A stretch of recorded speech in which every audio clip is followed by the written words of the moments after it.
কিন্তু আমরা কাঠটা গ্রহণ করলাম।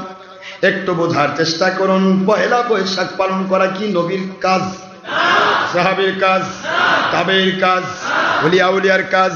পহেলা বৈশাখ পালন করা হিন্দুদের কাজ। হিন্দুরা করতে পারে কারণ তাদের ধর্মীয় অনুষ্ঠান ঘট পূজা। কি পূজা? ঘট পূজা হিন্দুদের অনুষ্ঠান। হিন্দু ভাই তাদের নিজস্ব গতি অনুসারে তাদের ধর্মে পালন করতে পারে। কিয়ামতের দিন মালিকের কাছে যদি মৃত্যুর আগে ধরা দিয়ে আল্লাহমুখী হয়ে যায় বেঁচে যাবে, আল্লাহমুখী না হয় কিয়ামতের দিন মালিকের কাছে ধরা খাবে। আমাদের কোনো যায় আসে না। কিন্তু ঘট পূজার সাথে সাথে হিন্দু পূজার সাথে সাথে মুসলিমও এক হতে পারে না। পারে? তাহলে পহেলা বৈশাখ পালন করবেন আপনারা? করবেন? দেশ বিদেশে যারা আছেন ইন্টারনেট রেডিওর মাধ্যমে আমি বাংলাদেশের বিরোধী দল, সরকারি দল, আলেম ওলামা, ওলিয়া উলিয়া, জাকিরিন শাকিরিন, সমস্ত প্রশাসন, সমস্ত ভাইদেরকে বলছি, পহেলা বৈশাখ নববর্ষ আমার বাংলাদেশের সকল কিছুকেই, খালি বৈশাখ না সব মাসকে আমরা ভালোবাসি। কি ঠিক না? ঠিক। কিন্তু পহেলা বৈশাখ উপলক্ষে অথবা 31st নাইট পহেলা জানুয়ারি উপলক্ষে অথবা পহেলা মুহররম উপলক্ষে, যে কোনো নববর্ষ নওরোজ উপলক্ষে কেউ যদি একটি, ভালো করে মুখস্থ করে রাখেন, কেউ যদি একটি ডিমের পয়সা, ডিমের দাম কত? কথা কয় না, কি হলো? এই ডিমের একটা ডিমের পয়সাও যদি পয়লা বৈশাখ নববর্ষ উপলক্ষে কেউ খরচ করে, ব্যয় করে, সকল তাফসীরকারক, ওলিয়া উলিয়া, সমস্ত জাকিরিন শাকিরিন, দুনিয়ার সকল চার মাযহাবের ইমামগণ, বাংলাদেশে কারামত আলী জনপুর রহমতুল্লাহ, মঈনুদ্দিন চিশতি আজমির সানজির রহমতুল্লাহ, সকল ওলিয়া উলিয়াগণ নবীজির সেই হাদিস মান তাশাব্বাহা বিকওমিন ফাহুয়া মিনহুম ফালাইসা মিন্না লাইসা মিন্না মান তাশাব্বাহা বিগায়রিনা, সমস্ত সেই হাদিস এবং সূরাতুল আলে ইমরানের 85 নম্বর আয়াতের ভিত্তিতে তারা ফতোয়া দিয়ে দিয়েছেন, একটা ডিমের পয়সা পরিমাণ অর্থ যদি কেউ নওরোজ উপলক্ষে ব্যয় করে, সে ব্যক্তির জীবনের 40 বৎসরের ইবাদত ধ্বংস হয়ে যায়। কত বৎসর ইবাদত ধ্বংস হয়ে যায়? যেগুলা করে এদের তো ইবাদতই নাই, ধ্বংস হবে কি? কি কোন আপনার কথা করছেন না? হুজুর ইমান চলে যাবে। ভাই ইমান থাকলে তো যাবে, ইমান তো অষ্টাশায়ের বন্যায় ভাটির দিকে চলে গেছে, আর ফিরে আসার সুযোগ নেই। কথা ঠিক না? ঠিক। দেখেন 40 বছর ইবাদত নষ্ট হবে, এটা আমার ডক্টর আশরাফের কথা নয়, এটা ডক্টর আশরাফ সিদ্দিকীর কথা নয়, কোরআন সুন্নাহর ডকুমেন্ট সাপেক্ষে সকল আইম্মায়ে মুজতাহিদিন, সমস্ত উলামা মাশায়েখ, সমস্ত ওলি আউলিয়া, চার মাযহাবের ইমাম, চার তরিকার ইমাম, সকলের এক কথা, মান তাশাব্বাহা বিকওমিন ফাহুয়া মিনহুম, যে ব্যক্তি যে জাতের অনুসরণ করে সে তার অন্তর্ভুক্ত হয়ে যায়। নওরোজ পালন করে মজুসিরা, যারা অগ্নি পূজারী এবং যারা মুশরিক পুতুল পূজারী, তারা নওরোজ পালন করে। সুতরাং তাদের সাথে সম্পৃক্ত রেখে কোনো মুসলমান যদি তা করে, তাহলে সেই ব্যক্তিরও কি হবে? সেই ব্যক্তির কত বছর ইবাদত ধ্বংস হবে? 40 বছর ইবাদত ধ্বংস হবে। নাউজুবিল্লাহ পড়বেন না? তাহলে এক পেটি ইলিশের দাম কত? আরে কথা কন না কেন, কি হলো? 100 টাকা। আচ্ছা, এক প্লেট পান্তার দাম কত? আপনারা সারা বছর ইলিশ খাবেন, কোনো আপত্তি নাই, ইলিশ আমার জাতীয় মাছ। কি ঠিক না? বেশি একদিকে মাছের রাজা, আরেকদিকে জাতীয় মাছ। ইলিশ জাতীয় মাছ, আমার বাংলার সম্পদ। আপনি সারা বছর পাইকারি খান, কোনো আপত্তি নেই। I have no objection about matter, কোনো আপত্তি নেই। শুধুমাত্র পহেলা বৈশাখের দিন ইলিশটা বাদ দেন, এই দিন বাদ দেন, কারণ এই দিন মাজুসিরা খায়, আমরা খাবো বাস। পান্তা সারা বছর খান, পান্তা তো আমাদের একটা সিমটম বহন করে। আপনার দেখেন পান্তা হলো ভাতকে পানি দিয়ে রাখা, হ্যাঁ, ভাতটা কি পানি দিয়ে, পচা ভাত পানির সহবতে সালসা হয়ে গেল। সারা বছর পান্তা খান, যদি আপনার সর্দি কাশি না থাকে সারা বছর খান, আমার আপত্তি নেই। কিন্তু এই যে কি বলে পয়লা বৈশাখ উপলক্ষে পান্তা খাবেন না, সারা বছর যদি পান্তা খেয়ে অভ্যাস থাকে, এই দিন গরম ভাত খান। এই কথা কি বোঝা গেছে? কারণ কাফের মুশরিকের তজ্জ তরিকার বিরোধী আমাকে হতে হবে। কে বলেছে? আল্লাহ। কে বলেছেন? আল্লাহ বলেছেন। আল্লাহর কথা মানা মুমিনের জন্য কি ফরজ না? ভাই আপনি করবেন না করবেন আমার কোনো জুলুম নাই, কারো উপর মাথা বাড়ি দেওয়ার অধিকার আমার নাই, জুলুম করার অধিকার নাই, কিন্তু আমি বলে দেওয়ার অধিকার আছে তো। তাহলে এটা আমি বলে দিলাম। এখন আপনি কয়সের পান্তা খাবেন, কয়সের রিস্ক খাবেন, খাইবেন। কিয়ামতের দিন দেখা হবে আপনার কোম্পানির নাম কি। আমার কোম্পানি আমার আল্লাহ এবং নবী প্রেমের কোম্পানি। আল্লাহ এবং নবী প্রেমের কোম্পানিতে কোনো উলট পালট কাম চলবে না। কথা ঠিক না ঠিক?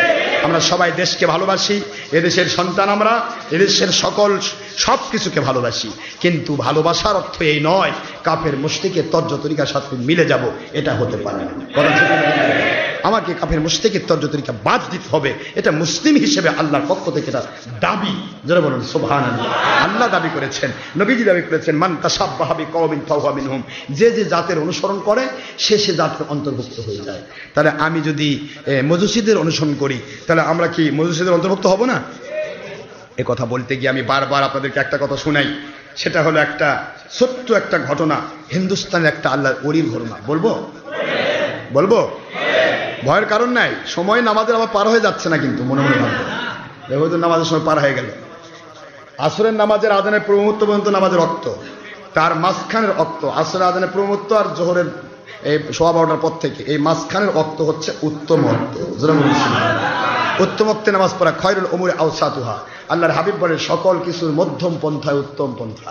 সুতরাং মধ্যম পন্থা আমরা অবলম্বন করব ইনশাআল্লাহ। যেহেতু আজকে নামাজ কালাম আপনাদের নামাজের জন্যই এসেছেন, আল্লাহর হাবিবের বুখারীর হাদিস, যে ব্যক্তি নামাজের জন্য মসজিদে আসলো সে যতক্ষণ মসজিদে বসে থাকে ততক্ষণ সে নামাজই আদায় করতেছে, এই ফজিলত তাকে দেওয়া। আপনারা কি উদ্দেশ্যে আসছেন? নামাজ উদ্দেশ্যে আসেন না তো আপনারা নামাজের সওয়াব পাচ্ছেন, কোনো টেনশন নেই, কোনো টেনশন নাই, নো টেনশন। শয়তান কিন্তু আবার টেনশন ঢুকাই দেবে, ইস শেষ হচ্ছে না ভাই, বাড়ির যাবো একটু টিভির পর্দায় বসবো, সিরিয়াল দেখবো, কি মনে করে এরকম লোক আছে না? কিন্তু সিরিয়াল দেখে এত অভ্যস্ত, গত জুমার দেখছি পারে এই জুমাটা যদি বার হয়ে যায় তাহলে তো মহা মুশকিল হয়ে যাবে। কি বলেন না, কথা বলেন না কেন? টিভির পর্দায় বসে থাকবেন 5 ঘন্টা ধরে, নো টেনশন। শয়তান কয় বেশি করে ঠান্ডা মাথায় বসে থাক, কারণ যতক্ষণ বসে থাকবি ততক্ষণ মহিলা দেখবি, পরনারী দেখবি, খালি জেনার গুনাহ হচ্ছে, মজা, শয়তানের প্লাস পয়েন্ট। আর মসজিদ থেকে তাড়াতাড়ি উঠ, এটা কোন সেই ডুপ্লিকেট মুন্সির কাছে আসতিস, সেই মানধাত্তামলের মুন্সি নামাজ ছাড়ে না, দোয়া ছাড়ে না, ধরেই থাকে, আসর পর্যন্ত ধরে থাকে, এখানে কেন তুই আসতিস? বুঝিস না? ওই মসজিদে যেতে হবে যে মসজিদে হঠাৎ করে 1:30টায় জুমা জোহর আর 1:30টার মধ্যে জোহর জুমা শেষ, সেই মসজিদে আসসালামু আলাইকুম সালাম ফিরে নামাজ দোয়াও করা লাগে না, পুরাতন জুতা ফেলে নতুন জুতা নিয়ে পালে যাওয়া যায়। এইরকম মসজিদে যা, এখানে আসছিস কেন? শয়তান ধাক্কা মারবে। কথা বলেন না কেন? টিভির পর্দায় বসে শয়তান ধাক্কা মেরে না, বরং বসে বসে থাকবে বেশি করে। আর মসজিদ আল্লাহর ঘরে এসে 1টা ঘন্টা সময় দিলে 1 ঘন্টার বিনিময়ে 700 ঘন্টার ফজিলত পাবেন আপনি। এটা কি শয়তান হতে দিতে চায়? এই জন্য শয়তান ধাক্কা মারে, আপনার দোষ নাই, শয়তান একটু ধাক্কা মারে। কিছু মানুষের জন্য বিপদ পড়ে যায়। ওই দেখেন যেগুলা মসজিদের ইমামগুলো আল্লাহ এবং আল্লাহ রাসূলের সঠিক সন্ধান অনুসারে চলে না, এদেরকে রিকশাওয়ালাও দাঁড়ায় হুজুর নামাজের সময় হচ্ছে। একটা ভিক্ষুকও দাঁড়ায় হুজুর নামাজ সময়, মানে ওই জানতেছে যে নামাজ পড়ে যায় 2-4 বারে ভিক্ষা করা যায়, মেলা টাকা পাওয়া যাবে, হুজুর কেন তখন মানে নামাজ ছাড়তেছে না? ভিক্ষুকও দাঁড়াতে পারে, দাঁড়ায় হুজুর নামাজের সময় হয়েছে। কিন্তু মুন্সি একটাবার বলতে পারে না নামাজের সময় কাকে বলে। মুসল্লি বেশি বোঝে না, ইমাম বেশি বুঝে। নামাজের টাইম কাকে বলে? আমার নবী পৃথিবীর কোন ঘড়ি ফলো করে নামাজ পড়ান নাই, পৃথিবীর কোন ব্যক্তি দলিল দিতে পারবেন না। আমার নবীজি ফলো করেছেন জাওয়াল, আর জাওয়াল হচ্ছে মধ্যবর্তী স্থান। জোরে বলুন সুবহান, মধ্যবর্তী স্থান। আসেন আমি আপনাদের খেদমতে আরজ করি, একটু অল্প পরিসর ওই কথাটা আমি বলে দিই, রাজি আছেন শুনতে? কোনটা? যে কাফের মুশরিকের তর্জ তরিকা মেনে নিলে তার পজিশনটা কোথায় যায়, এই ধরনের অসংখ্য কথা এসেছে। তার মধ্যে একটি কথা, এটা একবারে আমাদের সাথে এই বিধানের সাথে একবার মিলে যাচ্ছে, যার কারণে কথাটা আমি প্রায়ই বলে থাকি। তো আপনারা এই কথাটা মনে রাখবেন, হিন্দুস্তানের একজন আল্লাহর ওলি, আমি নাম বলছি না কারণ নাম বললে আল্লাহর ওলিকে ছোট করা হবে, খালিস আল্লাহর ওলি তিনি, খালিস আল্লাহর ওলি, খাস আল্লাহর ওলি। ভারত পাকিস্তান বাংলাদেশের যে সাবকন্টিনেন্ট, ভারত পাকিস্তান বাংলাদেশ ছিল আল্লাহর ওলির ঘাঁটি, ঠিক না বেঠিক? এই ওলিয়া উলিয়ার দেশে আপনি আমি মুসলমান হয়েছি, আমরা ইমাম হতে পেরেছি, মুয়াজ্জিন হতে পেরেছি, আমরা মুফতি হতে পেরেছি, মুহাদ্দিস হতে পেরেছি, মুফাসসির হতে পেরেছি, আমরা মুদারিস মাদ্রাসার শিক্ষক হতে পেরেছি শুধুমাত্র আল্লাহর ওলিরা আমাদের পূর্বপুরুষদেরকে কলেমা পড়ে মুসলমান বানাইছিল এই ওসিলা। আল্লাহর ওলিরা যদি কলেমা পড়ে মুসলমান না বানাতেন আমাদের পূর্বপুরুষদেরকে, আমরা একজন মুফতি, মুহাদ্দিস, ইমাম, মুয়াজ্জিন হয়ে অথবা মুফাসসির হয়ে আন্তর্জাতিক খ্যাতিসম্পন্ন বক্তা হয়ে ওলিদের দুশমনী ফতোয়া দিতে পারতাম না। আমরা ছিলাম হিন্দুর বেটা, হিন্দু। কথা ঠিক না বেঠি? সেই ওলি আউলিয়ার দেশ ভারত, পাকিস্তান, বাংলাদেশ, এই সাবকন্টিনেন্টে কোন নবী রাসূল আসেন নাই। আছে? নবী রাসূল আলাইহিস সালামদের পক্ষ থেকে তরুণ যুবকেরা, কিশোরেরা, আওলাদের রাসূলগণ, হযরত সাহাবায়ে কেরামের আওলাদগণ, তারা এসে হিন্দুগুলোকে কলমা পড়ে পড়ে মুসলমান বানাইছিলেন। এই জন্য আজকে আমরা মুখ ভরে পান দিয়ে, পান ভরা মুখ, কি বলে, জর্দা দিয়ে মুখ পান লাল করে খাচ্ছে, আর ওলিদের মিলাদের বিরুদ্ধে ফতোয়া দিচ্ছে। কি এরকম আছে না মুন্সি? আরে কি করে পান খেয়ে বেড়াতে তুমি, কি করে তুমি পালসার গাড়ি পাশায় দিয়ে ঘুরতে, কি করে তুমি ডিসকভার পড়তে? তুমি তো ভাই আল্লাহর ওলিদের স্বীকার করছো না। আল্লাহর ওলিদের কারণেই তো আমরা মুসলমান হতে পেরেছি। সেই ওলি আউলিয়ার দেশ হিন্দুস্তান, ওই আল্লাহর ওলি ইন্তেকাল করলেন। ইন্তেকাল করার পর, ইন্তেকালের পরে তিনি দীর্ঘ 1 বছর পর্যন্ত তার খাস খলিফাকে কোনো খবর দিতে পারলেন না। 1 বছর অতিক্রম হয়ে গেল। এবার আল্লাহর ওলি তিনি তার প্রধান খলিফাকে খবর দিচ্ছেন। প্রধান খলিফা তাকে দেখতে পাচ্ছেন। আল্লাহর ওলি বেশ টেনশন ভাব। আল্লাহর ওলি প্রায় 1 বছর পার হয়ে গেল। রুহানি কুয়াতের পাওয়ার আপনার আছে, আমি গুনাহগারকে আপনি রুহানি তাওয়াজ্জু ফয়েজ দিয়েছেন, অথচ আমি এত চেষ্টা করলাম মুরাকাবা মুশাহাদা করে, কবরের মুরাকাবা করে, কাশফুল কুবুর করে, বারবার চেষ্টা করেছি আল্লাহর ওলি আপনার সাথে কথা বলবো, আপনার সাথে দেখা করব, কিন্তু দেখা পাইলাম না, কথা পাইলাম না। 1 বছর পার হয়ে গেল। এরপর আপনি দেখা দিলেন হুজুর, তারপরও টেনশন মনে হয়। ব্যাপার কি হুজুর, দয়া করে আমাকে জানিয়ে দেন। আপনি তো আল্লাহর ওলি, সারা জীবন কোনোদিন ইসলামের কোনো বিরোধী কাজ করেন নাই, আল্লাহর নবী প্রেমে জীবন কাটিয়েছেন, আজকে কেন আপনাকে চিন্তামগ্ন দেখাচ্ছে? 1 বছর কেন আপনাকে দেখতে পেলাম না? মেহেরবানি করে দয়া করে আমাকে একটু জানিয়ে দেন। আল্লাহর ওলি বলে, রে আমার প্রধান খলিফা, শুনে নিন, আমি সত্যি মহা বিপদে ছিলাম। কি বিপদে ছিল? মহা বিপদে ছিলাম। কি বিপদে ছিলেন আপনি? আমি যখন কবরে আসলাম, আমাকে যখন জিন্দা করা হলো, কবরের ভিতরে মানুষকে জিন্দা করা হয় কি হয় না? তারপরে তো প্রশ্ন করা হয়, জিন্দা না হলে তো প্রশ্ন হবে না। তাহলে কবরের সকল মানুষই জিন্দা, খালি আখেরি নবী মোরা। নাউযুবিল্লাহ।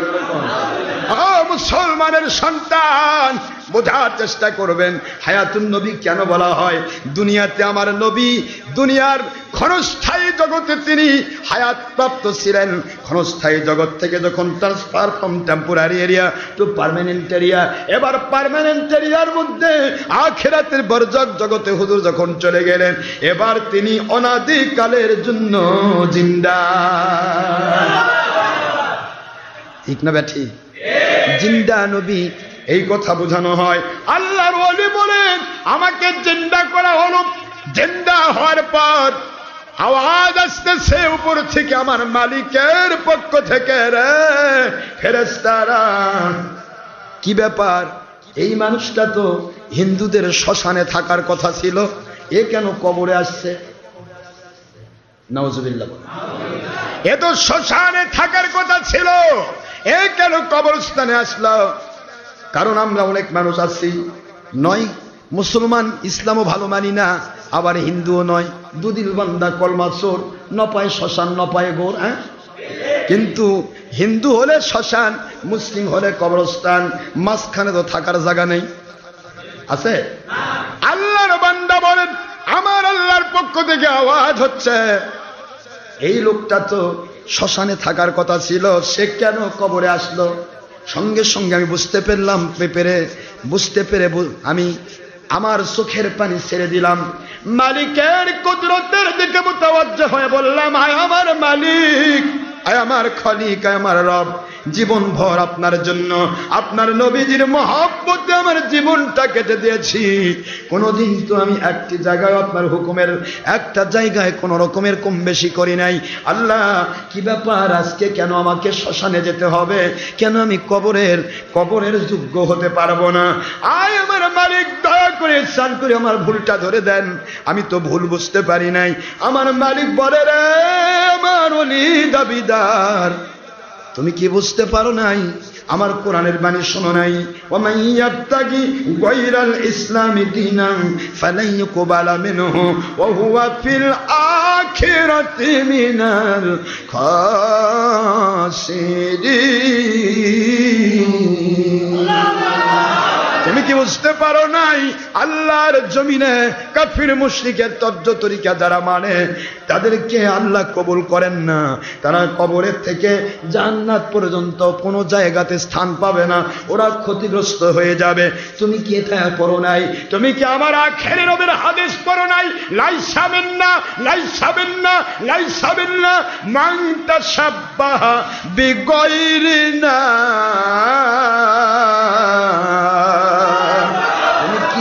কখনোই তা পড়ো নাই? আমার নবী বলেছেন, সে আমার উম্মত নয়, সে আমার উম্মত নয়, সে আমার উম্মত নয়। কে আমার উম্মত নয়? যেই ব্যক্তি আমি আখেরি নবীর তর্জ তরিকা ছাড়া বাতিল কাফির মুশরিকের তর্জ তরিকা মেনে নিয়েছে, সে আমার উম্মত নয়। তুমি কি হাদিস পড়ো নাই? আমার নবীজির বাণী, মান তাশাব্বাহা বিকওমিন ফাহুয়া মিনহুম। যে ব্যক্তি যে জাতের অনুসরণ করে, সে জাতের অন্তর্ভুক্ত হয়ে যায়, তার সাথে তার হাসর হয়ে যায়। এগুলি কি তোমার কোনোদিন পড়া ভাগ্যে জোটে নাই? আল্লাহর ওলি বলে, ও আমার আল্লাহ, আপনি যা বলেছেন তাই তো ঠিক। এগুলি তো সারা জীবন আমি পড়েছি, সারা জীবন তো পড়েছি। আল্লাহ, কোথায় আমার ভুল হয়ে গেল? আমার আল্লাহ বলেন, রে আমার ওলি দাবিদার, ওই দিন ছিল হিন্দুদের হোলি পূজা। হিন্দুদের হোলি পূজা, হোলি পূজার দিনে হিন্দুরা গোটা পৃথিবীটাকে তারা রঙিন করে দেয়। যার সামনে পায় তাকেই রং লাগায় দেয়, যার সামনে পায় তাকে রং লাগায় দেয়। এর নাম কি? হোলি পূজা। নাম কি? হোলি পূজা। হিন্দুদের হোলি পূজা ছিল ওই দিন, যেদিন পুরা এলাকা লাল করে দেওয়া হয়েছিল। গাছপালা, তরুলতা, সমস্ত জন্তু জানোয়ার সবকিছু লাল করে দেওয়া হয়েছিল। ওই দিন তুমি রাস্তা দিয়ে হেঁটে যাচ্ছিলে, চারদিকে দেখলে শুধু রং আর রং, রং আর রং। তোমাকে চেক করার জন্য, টেস্ট করার জন্য আমি রং ছাড়া একটা গাধা তোমার সামনে পাঠিয়ে দিয়েছিলাম। সুবহানাল্লাহ। তোমার মুখের মধ্যে তখন পান ছিল। পান খাওয়া না জায়েজ নয়, কিন্তু অনেক আউলিয়ারা তার পান খেয়েছেন, তবে জর্দাটা বাদ দিবেন। কথা কি বোঝা গেছে? পান খাওয়া বিদআতে হাসানা হিসেবে জায়েজ আছে। পান তোমার মুখে ছিল, মুখের মধ্যে পানের সাথে চুন যদি সিমিলার হয়ে যায়, তাহলে সেটা লাল হয়। কি হয় বলে না? কি হয়? চুন যদি সিমিলার হয় তাহলে লাল হবে, চুন যদি না হয় তাহলে লাল হবে না। তুমি পান খেয়েছিলে, তোমার মুখে লাল পিক ছিল। তুমি মুখের পিক গাধার দিকে নিক্ষেপ করে বলেছিলে, গাধারে, আজকে সারা হিন্দুস্তান লালে লাল করে দেওয়া হয়েছে। তোমাকে কেউ লাল বানায় দেয় নাই, আমি মুখের পিক দিয়া তোমাকে লাল বানাই দিলাম। এই আমার ওলি বান্দা, আমার ওলি দাবিদার, তুমি কি বুঝতে পারলে না? হিন্দুদের হোলি পূজার সাথে তোমার কি সম্পর্ক হয়ে গেল না? হিন্দু হোলি পূজার তারা তাদের ধর্মের কাজ করছে, তাদের কাছে তাদের জবাব আল্লাহর কাছে তারা দেবে। লাকুম দীনুকুম ওয়ালিয়া দীন। তাদের ধর্ম তারা পালন করবে, তোমাদের ধর্ম তোমরা পালন করবে। ইন্নাদ দীনা ইনদাল্লাহিল ইসলাম, আল্লাহর কাছে একমাত্র মনোনীত ধর্মের নাম হলো ইসলাম। আল্লাহ বলেন মৃত্যুর পূর্বে যে কোনো ধর্মের মানুষ তারা যদি আল্লাহকে মেনে নেয় ওরা জান্নাতি মানুষ হয়ে যাবে। যদি না মানে আল্লাহই বিচার করবে, দুনিয়ার কোন নন মুসলিমের বিচার করার অধিকার কোন মুমিনের নাই। ঠিক না? ঠিক করে বলেন। কিন্তু আল্লাহ বললেন ওরা তো হোলি পূজার দিনে পুরা এলাকা লাল লাল করে দিয়েছে, রঙিন করে দিয়েছে, কিন্তু ওর গাধাটি লাল হয় নাই। তুমি তোমার মুখের মধ্য থেকে পিক দিয়া গাধাকে লাল করে দিয়ে বললে তোমাকে আমি লাল করে দিলাম। বলো তো হিন্দুদের হোলি পূজার সাথে সম্পর্ক হলো কিনা? তাহলে তুমি আমার কোরআনের বাণী, আমার আখেরি নবীদের ওই হাদিস লাইসা মিন্না মান তাশাব্বাহা বিগায়রিনা, আমি আল্লাহর বন্ধুর উম্মত নই সে ব্যক্তি যে ব্যক্তি আমাদের তর্জ তরিকা বাদ দিয়ে কোন কাফের মুশরিকের তর্জ তরিকা মেনে নেয়। সুতরাং তুমি কি হিন্দুদের সাথে সম্পৃক্ত হও নাই? আজকে তোমাকে তাদের সাথে আমার নবীদের হাদিস সত্য, আমার কোরআন সত্য। মান তাশাব্বাহা বিকাওমিন ফাহুয়া মিনহুম, যে ব্যক্তি যে জাতির অনুসরণ করে তার সাথে তাকে সাথী বানিয়ে দেওয়া হয়, তার অন্তর্ভুক্ত করে তাকে একসাথে তারা হাসর করানো হয়। আজকে সেই মোতাবেক তোমাকে শ্মশানে থাকার কথা ছিল। আল্লাহর ওলি বলেন রে আমার খলিফা, এই মুহূর্তে আমার অন্তরটা অত্যন্ত প্রকম্পিত হলো, চোখে দর দর দর দর করে পানি আসতেছে, আর উপরের দিকে তাকাতে পারলাম না, নিচের দিকে চোখ দিয়ে পানি ছেড়ে দিয়ে অশ্রু ছেড়ে দিয়ে কাঁদতে লাগলাম। আমার আল্লাহ, জীবনে বুঝতে না পেরে এত বড় ভুল হয়ে গেছে, আমি খেয়াল করি নাই, বেখেয়ালে এত বড় ভুল হয়ে গেল। মেহেরবানি করে দয়া করে যদি মাফ না করে দেন আমি ধ্বংস হয়ে যাব। একটি বৎসর এভাবে কাঁদলাম। একটি বৎসর পরে আজকের দিনে আমার মালিক আমাকে ঘোষণা দিয়েছেন, রে আমার ওলি বান্দা, তোর জীবনের সমস্ত আমলগুলিকে কবুল করে নিয়ে ওই গুনার কাজটাকে আমি ক্ষমা করে দিলাম। আজ থেকে আমি আমার মালিকের কাছে ফ্রি হয়েছি। যারা বলুন সুবহানাল্লাহ। আয় আমার সোনার ভাই মুসলমান, ও আমার সোনামণি মা বোনেরা, যারা দেশ বিদেশ থেকে আমার ওয়াজ শুনতেছেন, বিভিন্ন জায়গা থেকে ওয়াজ শুনতেছেন, ওই যে হলুদ শাড়ি লাল পাড় এমনটি মহিলার জন্য করা হবে না, হবে না, হবে না। কথা বলে না? ঠিক না? ঠিক। মহিলা আম্মা জানেরা আপনারা করবেন না।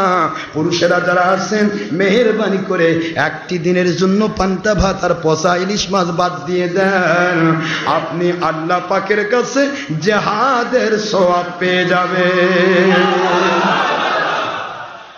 বেঁচে গেল আপনার ইমান, বেঁচে গেল আপনার আমল, বেঁচে গেল 40 বছর আমল। আমরা কখনো কাফির মুশরিকের তর্জ তরিকা মানব না, কারো উপর জুলুম করব না, কারো উপরে কোনো মারধর করব না, কারো ক্ষতি করব না সত্য, কিন্তু কোনো বাতিলের সাথে মৃত্যু হয়ে যাবে আপোষ করতে পারবো না। ইসলাম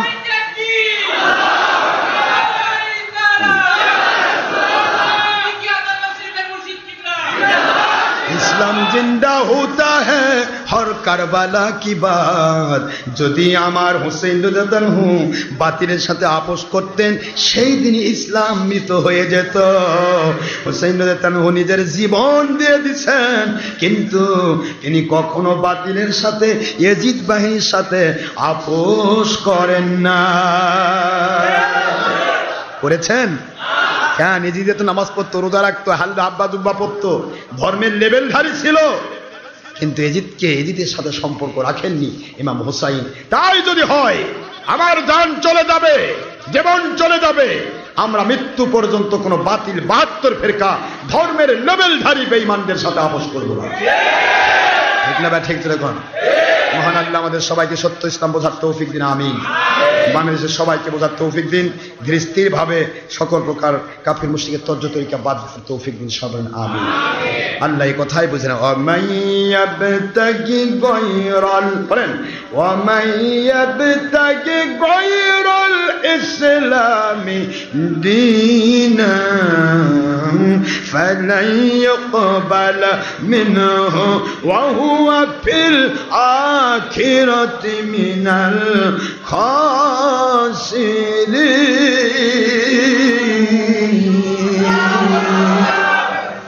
আল্লাহ বলে দিলেন কাফের মুশরিকের তরিকা মানা যাবে না। বলুন যাবে না। মানলে সে ক্ষতিগ্রস্ত হবে, তার কোনো আমল আল্লাহর কাছে কবুল হবে না। আন আব্দুল্লাহ ইবনে ওমর রাদিয়াল্লাহু তাআলা আনহু قال قال رسول الله صلى الله عليه وسلم من تشبه بقوم فهو منهم وفي روايه اخرى في الترمذي ابن ماجه ابو داود النسائي بدل الموجود مشكات مرقات مسند الترمذي دار ابن كثير مسند عبد الرزاق مصنف ابن ابي شيبه عن ابي هريره رضي الله تعالى عنه قال قال رسول الله صلى الله عليه وسلم ليس منا ليس منا ليس منا ليس منا من تشبه بغيرنا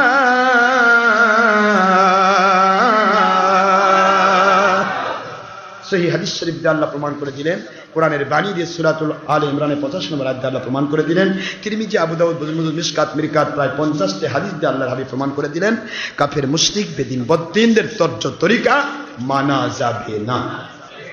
মনে থাকবে? থাকবে মনে? এখান থেকে ফয়সালা নেবেন, এক হাতে মুসাফাহা নয়, দুই হাতে মুসাফাহা। কাফের ইহুদি নাসারা সবাই এক হাতে হ্যান্ডশেক করে, কথা বলে না কেন? এমনকি মহিলা পুরুষও করে। আমরা শুধু পুরুষে পুরুষে করব, মহিলা মহিলা করব, কি ঠিক না? ঠিক। তবে এক হাতে নয়, কয় হাতে? যেটা বলুন কয় হাতে? আল আখযু বিল ইয়াদাইন, বুখারীর হাদিস। মুসাফা হবে দুই হাতে। কয় হাতে? কখনো এক হাত মুসাফা চলবে না। মুআনাকা কাফের মুশরিকরা একদিকে ধরে চায় থাকে। কয় দিকে ধরে চায় থাকে? আমরা দুই দিকে তিনবার। কয়বার? শুরু হবে দুইজনের ডান থেকে, ডান বাম, আবার ডানে আসে শেষ হবে। মুআনাকা তিনবার। মনে থাকবে তো? যে কোনো রোজা রাখবেন কমের পক্ষে দুইটা, একটা নয়, ঠিক আছে? আপনারা এই যে মেরাজের রোজা রাখবেন, মেরাজের রোজা রাখা এটা নবীজি পাক সাল্লাল্লাহু আলাইহি ওয়াসাল্লামের হাদিস শরীফ। আন আবি হুরায়রা রাদিয়াল্লাহু তাআলা আনহু قال হযরত আবু হুরায়রা রাদিয়াল্লাহু তাআলা বলেন মাওকুফান, তিনি বলতেছেন নবীজি পাক সাল্লাল্লাহু আলাইহি ওয়াসাল্লাম ওনার সাহাবীগণ কখনো নিজের থেকে কিছু বলেননি যতক্ষণ তারা নবীর থেকে কিছু না পান, ঠিক না ঠিক? আবু হুরায়রা বলেন মান, যে ব্যক্তি সামা ইয়াউমে 27 মিন রজব, যে ব্যক্তি রজবুল হারাম মাসে, রজবুল হারাম মাসের 27 রজব রোজা রাখবে, কাতাবাল্লাহু লাহু 60 শাহরা, যে সেই ব্যক্তির জন্য আল্লাহ পাক কমের পক্ষে 60 মাস রোজা রাখার সওয়াব দেবেন। সুবহানাল্লাহ। তাহলে আমরা রোজা রাখবো? কথা কথা রোজা রাখবেন? রোজা রাখবেন ইনশাআল্লাহ।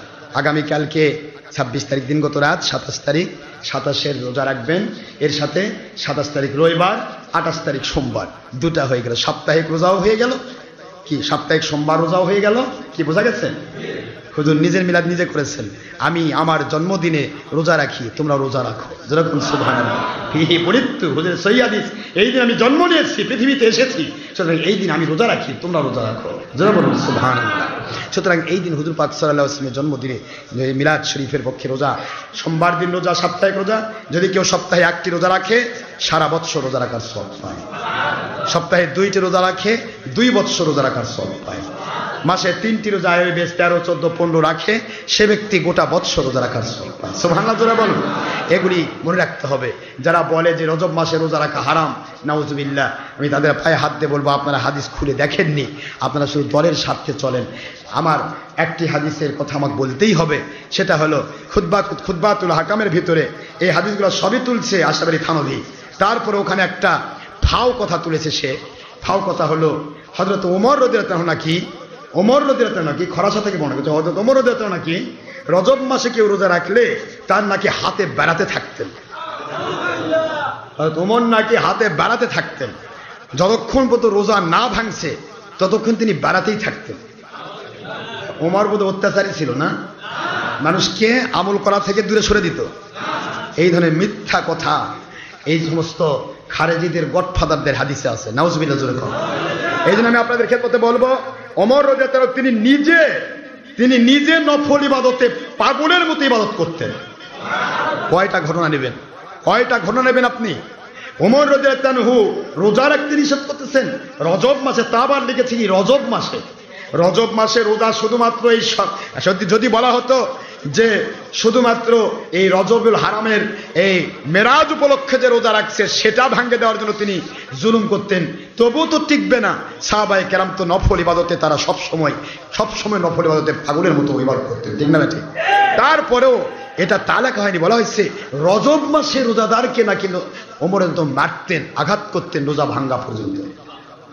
তাহলে রজবুল হারাম মাসে 3টি রোজা আছে, আইবে বেশ 13, 14, 15।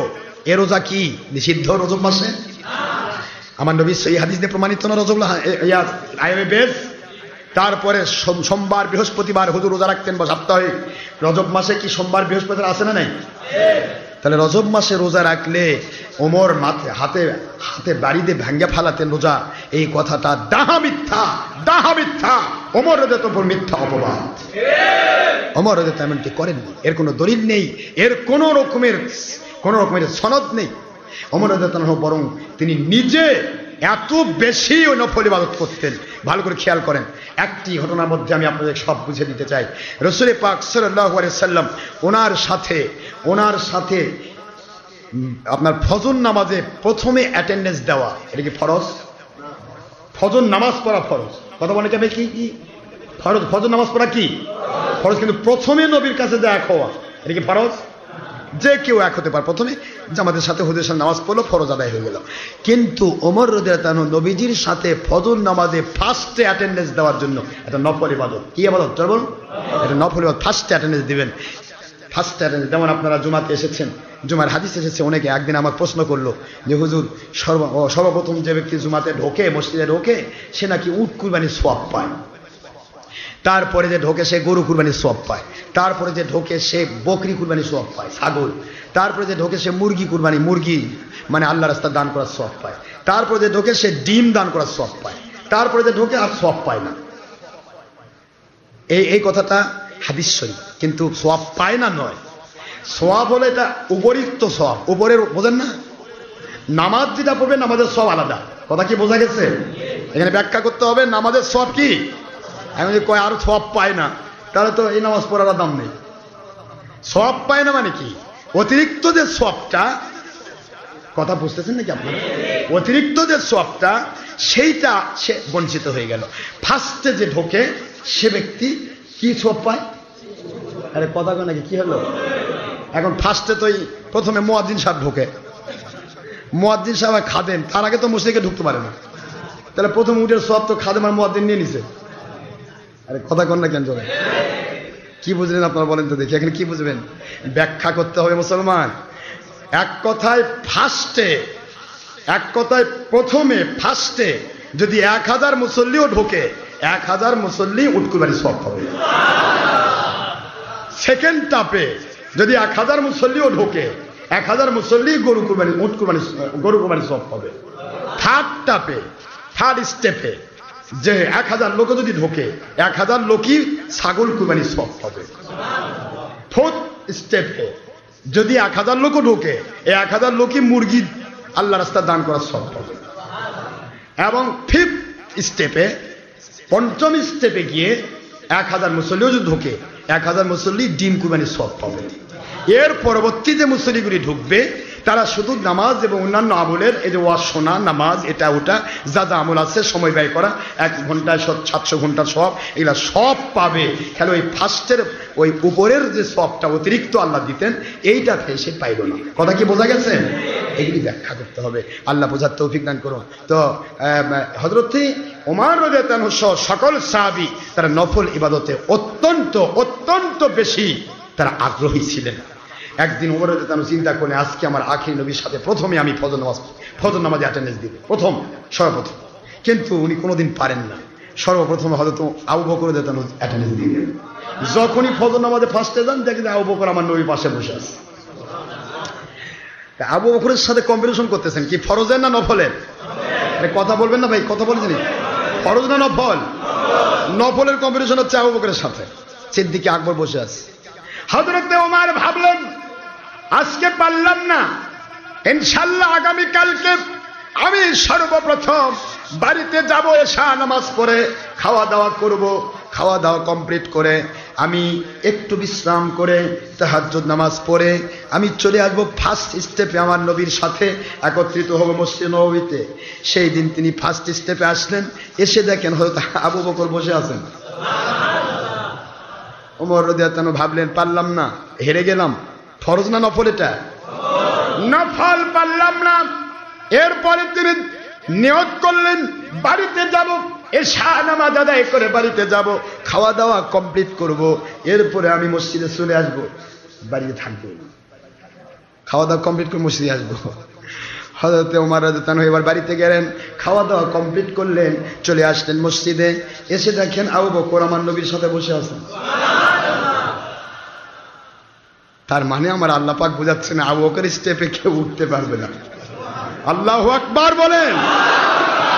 আবু বকর স্টেপে কেউ উঠতে, এই জন্য আফদলুন নাস বাদাল আম্বিয়া আলাইহিস সালাম, নবীদের পরেই শ্রেষ্ঠ মানুষ আবু বকর। আরে আবু বকর পর্যন্ত কেউ বুঝতে পারতেছে না, ওমর বুঝতে পারতেছে না, আর এখনকার মুন্সিরা নবীর মতো হয়ে গেছে। কি কোন আপনারা বুঝতে পারতেছেন? আপনারা আনা বাশারুম মিসলুকুম, নবী আমাদের মতো, আমরা নবীর মতো। কি বুঝলেন? হযরত ওমর ভাবলেন আজকে পারলাম না, আজকে আমি এশা নামাজ পড়ে আর বাড়িতে যাব না। এশা নামাজ পড়ে বাড়িতে যাবেন না, এশা নামাজ পড়ে তিনি চুপ করে বসে আছেন। লক্ষ্য করে দেখেন আবু বকর এশার থেকেই বসে আছেন। আল্লাহু আকবার জোরে বলুন। আল্লাহর বন্ধু বলেন, ও ওমর ফারুক আজম রাদিয়াল্লাহু তাআলা আনহু, আপনি আমার সাথে ফার্স্টে ফজরে অ্যাটেন্ডেন্স দেওয়ার জন্য, এই নফল ইবাদতের জন্য এত কম্পিটিশন করলেন, কিন্তু পারলেন না। আপনার টেনশন নাই, আমার সাথে ফার্স্টে থেকে থাকলে যে সওয়াব হয়, আপনি প্রচেষ্টা করেছেন, এই জন্য এই সওয়াব আপনাকে দেওয়া হবে। কিন্তু আমার আবু বকর অধিকাংশ সময়ে এশার নামাজের পর থেকে আমার সাথে সময় ব্যয় করে থাকে। এটা নফল ইবাদত। তাহলে নফল ইবাদতের জন্য ওমর রাদিয়াল্লাহু আনহু কি করতেছেন? কম্পিটিশন করতেছেন আবু বকরের সাথে। আর রজব মাসের নফল রোজা ভেঙে দেওয়ার জন্য তিনি মানুষকে বাড়াচ্ছেন। তাহলে নিজে নফল ইবাদত করতেছেন, অন্যকে নফল ইবাদতে বাড়াচ্ছেন। এই ধরনের মিথ্যা কথা এই বাতিল 72 ফিরকা অসংখ্য কথা তাদের কিতাবে লিখে রাখছে। যেরকম নাউজুবিল্লাহ। আপনারা আমরা কি শিখবো না এখান থেকে? কেন আমি বাতিল 72 ফিরকা, খারেজি, ওয়াহাবি, যাবতীয় বাতিল 72 ফিরকা থেকে কেন আমি আপনাদেরকে দূরে সরে রাখতে চাই? কেন আমরা নিজে সরে রাখতে চাই? খেয়াল করুন, হিফজুল ঈমান কিতাব 9 পৃষ্ঠায় লিখে রাখছে, এই বাতিল 72 লিখে রাখছে নবীজির সাথে, নবীজির ব্যাপারটা নিয়ে কতটুকু তুচ্ছতাচ্ছিল্য করেছে দেখেন। নবীজি পাক সাল্লাল্লাহু আলাইহি ওয়াসাল্লামের খেয়াল যদি নামাজের মধ্যে আসে, নামাজ নষ্ট হয়ে যায়। এইটুকু বললে যদি বলতো তাও হতো। এরপরে লিখছে, তবে গরু, গাধা, চতুষ্পদ জন্তু জানোয়ারের খেয়াল যদি নামাজে আসে, নামাজ নষ্ট হবে না। খারেজি গডফাদারদের যদি এই আকীদা হয়, আন্ডা বাচ্চার আকীদা কি হবে? বুঝতে পারছেন না আপনারা? ডাইরেক্ট হিফজুল ঈমান কিতাবের নাম ঈমানের হেফাজত। কিতাবের নাম কি? ঈমানের হেফাজত। ঈমানের হেফাজত নয়, এটা শয়তানের হেফাজত। ঈমানের হেফাজত নাম দিয়েছে কিতাব, লিখেছে নামাজের ভিতরে নবীর খেয়াল আসলে নামাজ নষ্ট হয়ে যাবে। আহারে, তাহলে নামাজের মধ্যে এই বাতিল 72 কি নবীকে সালাম দেয় না? আসসালামু আলাইকা আইয়ুহান নবী ওয়া রাহমাতুল্লাহি ওয়া বারাকাতুহু। আয় আমার নবী, আয় আমার আল্লাহর নবী, আপনার উপরে সালাম, রহমত, শান্তি, বরকত নাজিল হোক। এই দোয়াটা যখন সে করবে, তখন নবীর খেয়াল না করে কার খেয়াল করবে ভাইজান? ও আমার সোনার ভাই, বলুন তো, আমাকে বুঝাই দেন, কার খেয়াল করবেন আপনি? যেহেতু ডাকা হচ্ছে ইয়া আইয়ুহান নবী, হে আমার নবী, হে আমার নবী ডাক দিয়ে যদি অন্য কারো খেয়াল করি, তাহলে তাকে নবী মনে করা হবে। যেখানে নবীর খেয়াল করাই হলো ওয়াজিব, খেয়াল না করলে বরং অন্যের খেয়াল হলে সে তাকে নবী মনে করা হবে, তাহলে তার ঈমান নষ্ট হয়ে যাবে, নামাজ পড়তে ঈমান নষ্ট হবে। সেখানে নাকি নবীজির খেয়াল আসলে নামাজ নষ্ট হবে, এই কথা এই খারেজির গডফাদাররা লিখে রাখছে। নাউজুবিল্লাহ বলেন। আবার ইলমে গায়েবের প্রশ্ন করেছে, নবী যদি ইলমে গায়েব জানেই, নাউজুবিল্লাহ, যদি নবী ইলমে গায়েবে জানেই, তবে ওই জানাটাকে এতটুকু এভাবে জায়েদ, বকর এমনকি চতুষ্পদ জন্তু জানোয়ারেরও ওই রকম জ্ঞান আছে। আখিরে নবীর জ্ঞান বলে চতুষ্পদ জন্তু জানোয়ারের মতো, নাউজুবিল্লাহ বলবেন। সুতরাং এই সমস্ত বাতিল 72 ফেরকা থেকে আমাদেরকে নিজেদেরকে হেফাজত করতে হবে। আল্লাহ আমাদের সবাইকে বোঝার তৌফিক দান করুন। আমি শেষ পর্বে এইটুকু বলে দিচ্ছি যে হযরত ওমর, হযরত আবু বকর, উসমান, আলী রাদিয়াল্লাহু আনহুম সকলেই বলেছেন, এক কথায় ওমর বলেছেন, মান আযযামা মাউলিদান নবী সাল্লাল্লাহু আলাইহি সাল্লাম ফাকাদ আহইয়াল ইসলাম। যে ব্যক্তি নবীর মিলাদের পক্ষে থাকলো সে ব্যক্তি ইসলামটাকে জিন্দা করার সওয়াব পেল। তাহলে মিলাদ কি ফরজ না নফল? নফল। মিলাদ কি নফল। তাহলে নফল ইবাদতে বললো কি? নফল ইবাদত মিলাদের পক্ষে যে থাকলো সে ব্যক্তি কি করলো? সে ব্যক্তি ইসলাম জিন্দা করার সওয়াব পাইল। এইটা ওমরের কথা, সুবহানাল্লাহ পড়বেন না জোরে? তাহলে সেই ওমর যে ব্যক্তি নফল ইবাদতে এত বেশি নফল ইবাদতে যিনি উদ্গ্রীব এবং কম্পিটিশনার, সেই ওমরের উপর মিথ্যা অপবাদ দেওয়া হলো যে তিনি নাকি রজব মাসে কেউ রোজা রাখলে তার হাতত বলে দরাবা ওমর বলে বেড়াতেন, মার দিতেন, হাত্তা ফাতারা, যতক্ষণ পর্যন্ত সে ইফতার না করেছে, মানে রোজা ভঙ্গ না করছে, ততক্ষণ পর্যন্ত বেড়াতেই থাকতেন। তার মানে রোজাদার যে বাড়ার জন্য মনে করেন সাহাবায়ে কেরাম তারা রোজা আছেন, সাহাবায়ে কেরাম সবাই রোজা আছেন, ওমর তাহলে সবার বাড়িতে খালি বাড়াবার যাচ্ছে না? কি কোন আপনারা? তাহলে বাড়াবার গেছে এটাও প্রমাণ করে যাদের বেড়াতে গেছে তারাও তো সাহাবী ছিল। সুবহানাল্লাহ পড়েন না জোরে? আমি আপনাদের পায়ে হাত দিয়ে বলবো, সাহাবায়ে কেরাম কখনো নফল ইবাদতের বিরোধী ছিলেন না, এ কথা কখনো বলা যাবে না, আকীদা পোষণ করা যাবে না। সুতরাং আপনারা রোজা রাখবেন, রোজার কোনো নিষেধাজ্ঞা নেই। নফল রোজা, নফল নামাজ যত পারে তত ভালো, তবে ফরজিয়াত থাকতে হবে। কি কথা কি বোঝা গেছে? ফরজ নামাজ, রোজা, হজ, যাকাত সব থাকতে হবে। তার পাশাপাশি নফল রোজা, আল্লাহ পাক এক কথা বলেছেন, ফামান তাতাওয়া খায়রান ফাহুয়া খায়রুল লাহু ওয়া আন তাসুমু খায়রুল লাকুম ইন কুনতুম তা'লামুন। ডাইরেক্ট আল্লাহ কোরআন শরীফের সূরাতুল বাকারার 184 নম্বর আয়াতের লাস্টে ফিনিশিং দিয়েছেন, যদি কেউ অতিরিক্ত ইবাদত করে, নামাজ, অন্য কোনো আমল, ওয়া আন তাসুমু খায়রুল লাহু, অথবা অতিরিক্ত রোজা রাখে, আমি আল্লাহর কাছে সেটা উত্তম হবে। সুবহানাল্লাহ। সুতরাং আল্লাহ বলতেছেন উত্তম হবে, আমার নবীজি বলতেছেন উত্তম হবে, আর ওমর রাদিয়াল্লাহু আনহু নফল রোজাতে বাড়াচ্ছেন, এই কথাটা কোন ক্রমে গ্রহণযোগ্য নয়। মহান আল্লাহ সবাইকে সত্য ইসলাম বুঝে, আল্লাহ সন্তুষ্টিপূর্ণ ঈমান রেখে, আল্লাহ এবং নবীজির মহব্বতে সঠিক ইসলাম মানার তৌফিক দান করুন, আমিন। ওমা আলাইনা ইল্লাল বালাগুল মুবিন। হাদা মা ইনদি মা ইনফাদ ওমা ইনদাল্লাহি রাসূলিহি সাল্লাল্লাহু আলাইহি ওয়াসাল্লাম। সুবহানাকা আল্লাহুম্মা ওয়া বিহামদিকা আশহাদু আন লা ইলাহা ইল্লা আনতা আস্তাগফিরুকা ওয়া আতুবু ইলাইকা।